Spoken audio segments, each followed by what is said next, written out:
Hello viewers, আসসালামু আলাইকুম। কি খবর সবার? আশা করছি আপনারা ভালো আছেন। আলহামদুলিল্লাহ আমিও ভালো আছি। দেশে এবং প্রবাস থেকে যারা আমার এই ভিডিওটি দেখছেন, আপনাদের সবাইকে অনেক অনেক শুভেচ্ছা। বরাবরের মতো আপনাদের সামনে উপস্থিত হয়েছি আমি ডাক্তার মোহাম্মদ ইব্রাহিম খলিল। আজকে যে বিষয়টি নিয়ে আলোচনা করব সেটি হচ্ছে ইচ্ছা থাকা সত্ত্বেও সহবাসের সময় লিঙ্গ শক্ত না হওয়ার সম্পর্কে। অর্থাৎ ধ্বজভঙ্গ এবং লিঙ্গের উত্থানজনিত সমস্যা সম্পর্কে। ইরেকটাইল ডিসফাংশন এবং ইম্পটেন্সি সমস্যা দূর করার অত্যন্ত কার্যকরী একটি হোমিওপ্যাথিক পাওয়ার ঔষধ এবং একটি কম্বিনেশন মাদার টিংচার ঔষধ সম্পর্কে বিস্তারিতভাবে আলোচনা করছি। আশা করছি আপনি ভিডিওটি না টেনে শেষ পর্যন্ত মনোযোগ সহকারে দেখবেন। তাহলে এই বিষয়গুলো সম্পর্কে পরিষ্কার একটি ধারণা আজকের এই ভিডিওর মাধ্যমে পেয়ে যাবেন। প্রথমে অনুরোধ করে নিচ্ছি, যারা আমার চ্যানেলে নতুন এবং এখনো আমার চ্যানেলটি সাবস্ক্রাইব করেননি অবশ্যই চ্যানেলটি সাবস্ক্রাইব করে নেবেন। ইতিমধ্যেই যারা চ্যানেলটি সাবস্ক্রাইব করেছেন আপনাদের সবাইকে অসংখ্য ধন্যবাদ। চলে যাচ্ছি মূল আলোচনায়। দর্শক, একজন পুরুষের কিন্তু বিভিন্ন কারণে বিভিন্ন ধরনের যৌন দুর্বলতার সমস্যা দেখা দিতে পারে, যেটাকে আমরা বলছি প্রিম্যাচিউর ইজাকুলেশন, ইরেকটাইল ডিসফাংশন, স্পারমেটোরিয়া, ইম্পটেন্সি, প্রস্রাব পায়খানায় ধাতব হয় কিংবা স্বপ্নদোষের মতো সমস্যা। এই অবস্থাগুলোর ভিতরে কিন্তু সবথেকে গুরুত্বপূর্ণ যে বিষয়টি বা সবথেকে কঠিন যে স্টেজ সেটি হচ্ছে ইম্পটেন্সি বা ধ্বজভঙ্গ। এই ধ্বজভঙ্গ কোন অবস্থাটাকে আমরা বলছি? এই অবস্থায় একজন রোগীর মনে অনেক যৌন চাহিদা থাকে কিন্তু তার লিঙ্গ শক্ত হয় না, সে কোনোভাবেই যৌন কার্য সম্পাদন করতে পারে না। মূলত যৌন ক্রিয়া সম্পাদনের অক্ষমতার এই অবস্থাটাকেই আমরা ইম্পটেন্সি বা ধ্বজভঙ্গের অবস্থা বলে থাকি। এই ইম্পটেন্সির আগের স্টেজকে আমরা মূলত ইরেকটাইল ডিসফাংশন হিসেবে চিহ্নিত করি। ইরেকটাইল ডিসফাংশনের অবস্থাটা যেমন, কোন রোগীর মনে অনেক ইচ্ছাও থাকে, তার লিঙ্গ শক্তও হয় বটে, কিন্তু সেটা দ্রুত নরম হয়ে যায় কিংবা দ্রুত বীর্যপাত হয়ে যায়। অথবা যেটুকু পরিমাণ লিঙ্গ শক্ত হয় সেটা দিয়ে সে পরিপূর্ণ যৌন কার্য সম্পাদন করতে পারে না। এই অবস্থাটাকে মূলত আমরা ইরেকটাইল ডিসফাংশন হিসেবে বিবেচনা করছি। তাহলে ইম্পটেন্সি এবং ইরেকটাইল ডিসফাংশনের অবস্থাটা আমরা মোটামুটি জানতে পারলাম। এখন জানবো এই ধ্বজভঙ্গ এবং পেনিসের উত্থানজনিত সমস্যার কারণ সম্পর্কে। দর্শক, একজন পুরুষের কিন্তু বিভিন্ন কারণে ধ্বজভঙ্গ কিংবা লিঙ্গের উত্থানজনিত সমস্যা দেখা দিতে পারে। তবে তার ভিতরে সবথেকে গুরুত্বপূর্ণ কারণ হিসেবে আমি যে বিষয়টি আপনাদের সামনে আলোচনা করছি সেটি হচ্ছে অতিরিক্ত ধাতু ক্ষয়। এই অতিরিক্ত বীর্য ক্ষয়ই কিন্তু একজন পুরুষের ইম্পটেন্সি কিংবা ইরেকটাইল ডিসফাংশনের মতো সমস্যা সবথেকে বেশি হয়ে থাকে। এই অতিরিক্ত বীর্য ক্ষয়টা কিন্তু একজন পুরুষ বিভিন্ন ভাবে করে থাকে। যেমন কেউ কেউ আছেন অতিরিক্ত হস্তমৈথুন করে থাকেন, সেক্ষেত্রে তাদের এই সমস্যাগুলো হতে পারে। যাদের অতিরিক্ত স্বপ্ন দোষ হয় তাদেরও এই সমস্যাটি হতে পারে। যাদের প্রস্রাব পায়খানায় দীর্ঘদিন যাবৎ ধাতু ক্ষয় হয় তাদের এই সমস্যাটি হতে পারে। যারা অনেক বেশি বিছানায় ঘর্ষণ করে বীর্যপাত ঘটান তাদের ক্ষেত্রে হতে পারে।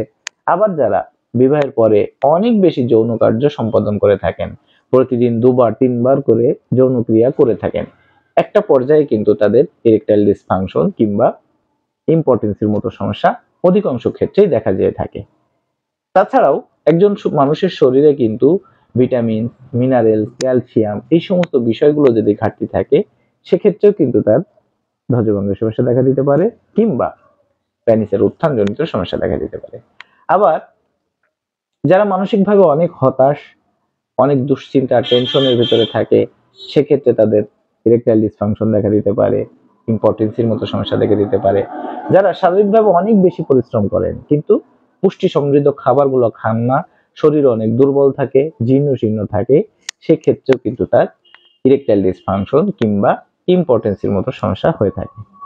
আবার কিছু শরীরের জটিল রোগ রয়েছে, যেমন ডায়াবেটিস, হার্ট, লিভার, কিডনি, উচ্চ রক্তচাপ, কোলেস্টেরল, এই সমস্ত ক্রনিক ডিজিজে যদি কোনো ব্যক্তি আক্রান্ত হয়ে থাকে এবং এই সমস্যাগুলো দীর্ঘদিন যাবৎ তার শরীরে অনিয়ন্ত্রিত থাকে কিংবা এই সমস্ত সমস্যার ঔষধগুলো নিয়মিত সেবন করতে থাকেন, সেক্ষেত্রেও কিন্তু তাদের ইম্পটেন্সির সমস্যা কিংবা ইরেকটাইল ডিসফাংশনের মতো সমস্যা হয়ে থাকে।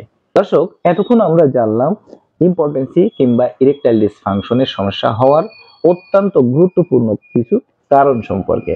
এখন আমরা জানবো যদি কোনো পুরুষ ইরেকটাইল ডিসফাংশন কিংবা ইম্পটেন্সির মতো সমস্যায় আক্রান্ত হয়ে যায়, তাহলে এই সমস্যা দূর করার অত্যন্ত কার্যকরী মাত্র দুটি হোমিওপ্যাথিক ঔষধ সম্পর্কে। আমি দুটি হোমিওপ্যাথিক ঔষধের প্রথমটি একটি পাওয়ার ঔষধ, সেটি হচ্ছে কোনিয়াম 200। বিশেষ করে যারা দীর্ঘদিন যৌন শক্তি দমিয়ে রাখেন কিংবা বয়স্ক অবস্থায় বিবাহ জীবনে আবদ্ধ হন, সেই সমস্ত পুরুষদের ক্ষেত্রে কিন্তু কোনিয়াম 200 ঔষধটি ভালো কাজ করে থাকে। তাছাড়াও কোনিয়ামের আরো যে সমস্ত লক্ষণগুলো রয়েছে সেটি হচ্ছে তার মনে অনেক যৌন আকাঙ্ক্ষা, কিন্তু লিঙ্গ শক্ত হয় না। কোনো রকম শক্ত হলেও সাথে সাথে নরম হয়ে যায়। অনেকের ক্ষেত্রে লক্ষ্য করা যায় যে কোনো রকম শক্ত না হয়েই যৌন সংক্রান্ত বিষয়ে কল্পনা কিংবা যৌন আকাঙ্ক্ষার কারণে তার নরম অবস্থায় বীর্যপাত হয়ে গেছে। এই সমস্ত ক্ষেত্রে কিন্তু কোনিয়াম ঔষধটি খুবই গুরুত্বপূর্ণ ভূমিকা পালন করে থাকে। আপনি কোনিয়াম 200 প্রত্যেকদিন সকালে 5 ফোঁটা, রাতে 5 ফোঁটা আধা গ্লাস পানির সঙ্গে মিশিয়ে খাওয়ার 1 থেকে 2 ঘন্টা আগে সেবন করবেন। দ্বিতীয় যে ঔষধটি নিয়ে কথা বলছি একটি কম্বিনেশন ঔষধ। এই কম্বিনেশন ঔষধটি প্রস্তুত করতে হলে আপনাকে 4টি হোমিওপ্যাথিক মাদার টিংচার ঔষধ নিতে হবে। তার একটি হচ্ছে অশ্বগন্ধা। আপনারা সকলেই জানেন শারীরিক এবং মানসিক দুর্বলতা দূর করতে অশ্বগন্ধা অনেক কার্যকারী, স্নায়ুবিক দুর্বলতা দূর করতে অশ্বগন্ধা অনেক কার্যকারী। তাছাড়াও যৌন দুর্বলতার ক্ষেত্রে অশ্বগন্ধার অনেক বেশি ব্যবহার রয়েছে। দ্বিতীয় যে মাদার টিংচারটি নিয়ে কথা বলছি সেটি হচ্ছে অ্যাভেনা স্যাটাইভা।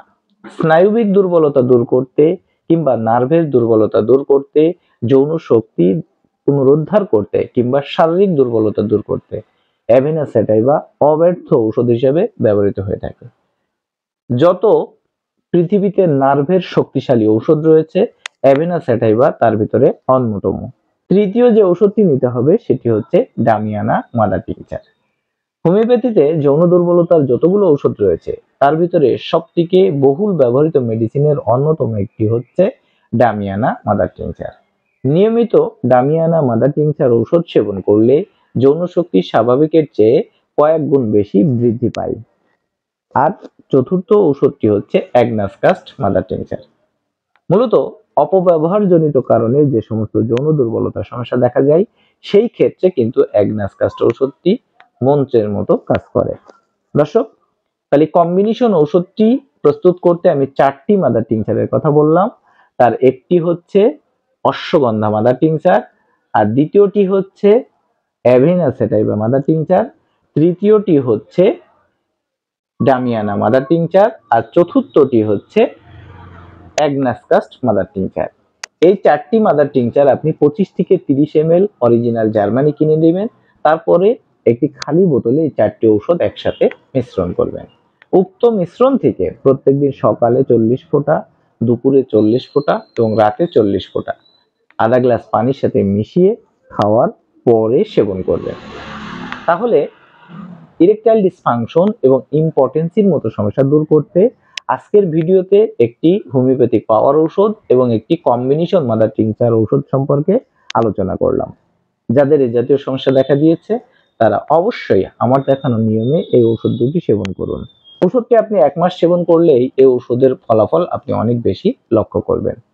ঔষধগুলো 1 মাস সেবনের পরেও যদি আপনি আশানুরূপ রেজাল্ট না পান, তাহলে এই ঔষধগুলো আর বেশি দিন নিয়মিত সেবন না করে একজন অভিজ্ঞ রেজিস্টার্ড হোমিওপ্যাথিক ডাক্তারের সঙ্গে পরামর্শ করে চিকিৎসা কার্যক্রম পরিচালনা করবেন। আপনার যৌন দুর্বলতার সমস্যার ক্ষেত্রে আপনি আমার থেকেও চিকিৎসা গ্রহণ করতে পারবেন। আমার থেকে চিকিৎসা নিতে হলে আপনি ফোন করে আপনার বিস্তারিত সমস্যার কথা আলোচনা করবেন। আমি আপনার সমস্যাগুলো মনোযোগ সহকারে শুনে আপনাকে সঠিক চিকিৎসা এবং পরামর্শ দিয়ে সহায়তা করব ইনশাআল্লাহ। দর্শক, আজকের ভিডিওতে যৌন দুর্বলতার ক্ষেত্রে অত্যন্ত কার্যকরী একটি হোমিওপ্যাথিক পাওয়ার ঔষধ এবং একটি কম্বিনেশন মাদার টিংচার ঔষধ সম্পর্কে আলোচনা করলাম। আশা করছি যাদের এই জাতীয় সমস্যা আছে তারা আমার দেখানো নিয়মে এই ঔষধ দুটি সেবন করে অনেক বেশি উপকৃত হতে পারবেন। আপনি এই ওষুধগুলো নিয়মিত 1 মাস সেবন করুন, তাহলেই দেখবেন আপনি কতটা বেশি উপকৃত হচ্ছেন। 1 মাস এই ওষুধগুলো সেবন করার পরেও যদি আপনি আশানুরূপ রেজাল্ট না পেয়ে থাকেন, তাহলে এই ওষুধগুলো আর বেশি দিন নিজে নিজে সেবন না করে একজন অভিজ্ঞ রেজিস্টার্ড হোমিওপ্যাথিক ডাক্তারের সঙ্গে পরামর্শ করে আপনার চিকিৎসা কার্যক্রম পরিচালনা করবেন। আপনার যৌন দুর্বলতার ক্ষেত্রে আপনি চাইলে আমার থেকেও চিকিৎসা গ্রহণ করতে পারেন। আমার থেকে চিকিৎসা নিতে হলে আপনি আমাকে ফোন করে আপনার বিস্তারিত সমস্যার কথা আলোচনা করবেন। আমি আপনার সমস্যাগুলো আন্তরিকতার সাথে শুনে আপনাকে সঠিক চিকিৎসা কিংবা পরামর্শ দিয়ে সহায়তা করব। আশা করছি আজকের এই ভিডিওটি আপনার অনেক বেশি ভালো লেগেছে। ভিডিও সম্পর্কে কোনো প্রশ্ন কিংবা মতামত থাকলে অবশ্যই সেটা কমেন্টসের মাধ্যমে জানাবেন। ভিডিওটি ভালো লাগলে জনস্বার্থে অবশ্যই শেয়ার করবেন। পরবর্তী ভিডিও পেতে অবশ্যই চ্যানেলটি সাবস্ক্রাইব করে রাখবেন। নতুন কোনো ভিডিওতে নতুন কোনো বিষয় নিয়ে আবার আপনার সঙ্গে দেখা হচ্ছে, সেই প্রত্যাশা ব্যক্ত করে আজকের আলোচনা পর্যন্ত শেষ করছি। সে পর্যন্ত আপনি সুস্থ থাকবেন, ভালো থাকবেন, নিরাপদে থাকবেন। আল্লাহ হাফেজ।